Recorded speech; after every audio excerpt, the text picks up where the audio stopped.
What's up, traders? Andrew O'Connell here with Pristine Capital. Welcome to your market recap video. It's June 29th of 2022, and we are one session away from month end and simultaneously quarter end. We did have a very wild day of price action. The market did a whole lot of nothing, but we had some very interesting developments within crude oil. So let's dive in. Let's talk about the action. We'll talk about my trades as well. And let's start with our indices. S&P 500 finished the day down 0.08% on the session. The NASDAQ QQQ finished up 0.09%. IWM small caps were sold off. They finished down 1.01%. Our dogs of the Dow were up 0.23%.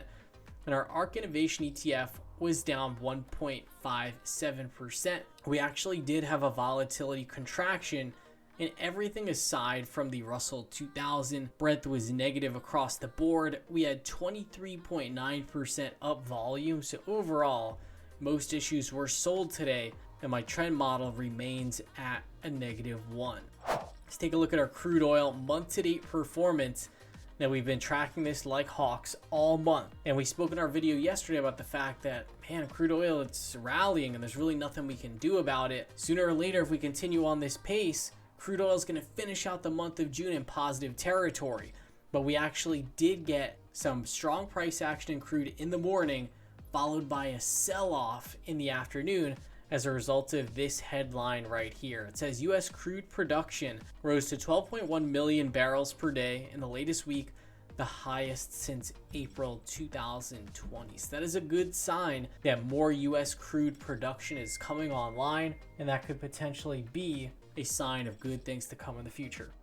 Finviz Heat Map, we had continued selling in Nvidia as well as Tesla, and there was a headline that came out during the session. Exports of US semiconductors to Russia declined 90% as a result of the Russia and Ukraine conflict. Not sure if that is really the driver behind the semiconductors weakness, but nonetheless, seeing the ringleaders of the prior bull market, Tesla and Nvidia, just showing that relative weakness. And this is fantastic to see. Energy stocks also were leaders to the downside. This was the main concern yesterday, that hey, whole market's flopping and energy's rallying. This is the worst configuration possible. This is a great thing to see.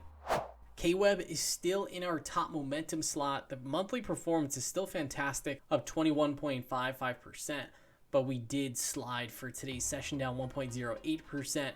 Biotech actually finished out the day in positive territory. Solar stocks were down 4%. That was a big decline in that group, and it occurred on 1.48 relative volume. Minvol was the best performing stock factor, up 0.41%, and our worst performer on the session was High Beta, down 1.74%. Indices, S&P 500 finished the session down just a smidge. And you can see after yesterday's candle, this was pretty ominous. And if you watch yesterday's video, basically we said, expect the unexpected. We could be retesting these lows tomorrow for all we know. This was pretty much the happy path. All we did was just put in a little doji. There was selling that was pretty consistent throughout the session. You can see this trend index finished out at 1.77. This basically means that all the stocks that were declining, on average, they were declining on 1.77 times the amount of volume that the stocks that were advancing on. Definitely evidence of a lot of selling under the hood, but despite all of that selling, we really could not have a legitimate market breakdown. So you can see we're still within about a 1 ATR move to get back up to that 20-day simple moving average. So I think we're still in limbo. Let's take a look at this crude oil chart before we go to the other indices, because I think this is just so important. Ended up finishing down 2.07%, and look at this. This is beautiful. This is a failure at the 20-day simple moving average, and then we also failed below this monthly value area high. If you watched yesterday's video, you'll know that I entered a short position on the XLE via some put options. I actually took a target on that exposure. I closed out one half of the XLE August 19th 75 strike puts for $5.40. I had paid $4.25. I am leaving the remaining piece on the books to see if we get a move all the way down to this weekly value area low for energy for this XLE ETF. Let's pull that up. I am leaving on the final 50% of this trade to see if we get a move all the way down to this weekly value area low of $70.18 for that XLE ETF. We'll see what the river brings on that trade, but definitely some solid performance to the downside for XLE. NASDAQ also put in a doji candle trying to hang on to this bottom of the monthly value area. Russell 2000. This was definitely a weakling today, but also interestingly enough, we're still hanging on to that bottom of value. You can see we closed just a smidge underneath it, but we'll have to see. Again, we're about 1 ATR away from the 20-day simple moving average or retesting the lows. And then our dogs of the Dow, check this out. They finished out the session, actually put in a slight green candle. They're now back above that 5-day EMA. Another trade that I added onto the books today, I put on the SPY July 15th 382 calls for $8.10. Held these into the close. This really is like my 4th of July trade. This is like go USA, just in case we end up ripping into the month end as well as the holiday weekend.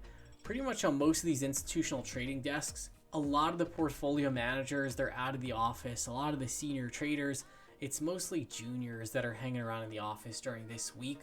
It's typically very slow, and it's just, there's not much going on the trading desk. Like most of the big decisions are out of the way heading into a holiday. Common stock trades, I stopped out of my PLAB on the open for $19. I had paid $20.62 as per the original trade plan. Super important, always make sure that you take your stops. So let's pull up this PLAB chart. And you can see here, this was the setup. We had an entry point right around 20 bucks. Stop out point down here at 19.11. Always important when that stop triggers, take it. If you're too afraid to take the small losses, you're going to end up taking an even bigger loss. I did take some PRVA common shares for $29.15. This is a healthcare stock that held up pretty well yesterday.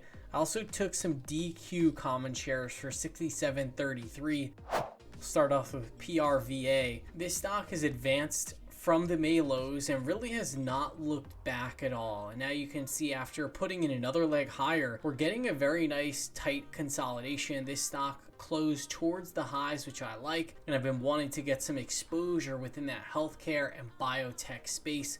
So this stock certainly fits the bill. Now the next thing that I put on DQ, this is one of the strongest, if not the strongest, China stock. And it's China Semiconductor's name. It has really nice earnings growth, really nice sales growth, and it trades at a forward PE of like 6.5.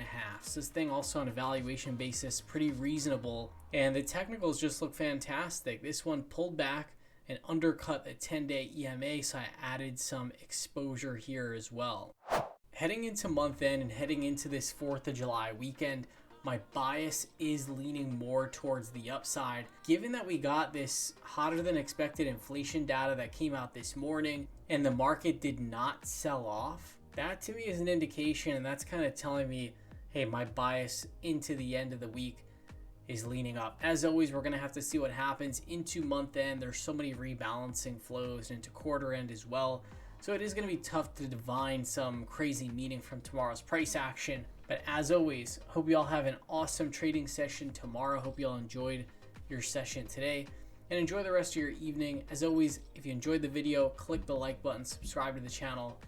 We'll see you all next time.